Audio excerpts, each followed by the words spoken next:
और जनाब नवाज शरीफ चले तो गए, लेकिन नवाज शरीफ गए या उनको जाने दिया गया। साबिक वजीर आजम के जाने के बाद भी तनाज़ा खत्म नहीं हो सका। तस्वीर में हशाश बशाश दिखाई दे रहे हैं। मना करने के बावजूद शेव भी की।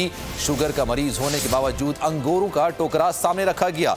तस्वीर ने कई सवालात उठा दिए। उनके जहाज के अंदर की तस्वीर मंजर-ए-आम पर आई, जहां पर उनके सामने अंगूरों का टोकरा रखा हुआ है। हशाश बशाश वो नजर आ रहा है, शेव भी की है। तो इन सारी वजूहात के बायस ये सवालात उठ रहे हैं कि वो गए या फिर उनको जाने दिया गया।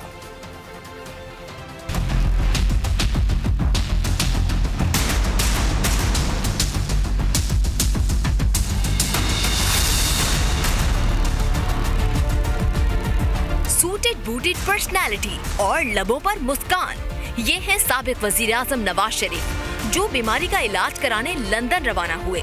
नवाज शरीफ की जानिब से फौरी सीढ़ियां चढ़ने, कोट पैंट पहनने पर सोशल मीडिया सारिफीन की जानिब से सवालात उठाए जा रहे हैं। तैयारे में बैठे नवाज शरीफ के सामने रखे अंगूरों की तस्वीर भी वायरल है, जिस पर सवाल उठाया जा रहा है, जिस बीमार शख्स का शुगर लेवल कंट्रोल ना हो रहा हो, वो कैसे अंगूर खा सकता है।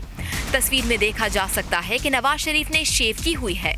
अब इस खतरनाक बीमारी में डॉक्टर्स शेव करने से भी मना करते हैं, क्योंकि अगर कट लग जाए तो ब्लीडिंग रोकना इंतहाई मुश्किल हो जाता है। यही नहीं, नवाज शरीफ के साथ सुपर एक्टिव दिखाई देने वाले शहबाज शरीफ की कमर का दर्द भी अचानक गायब हो गया।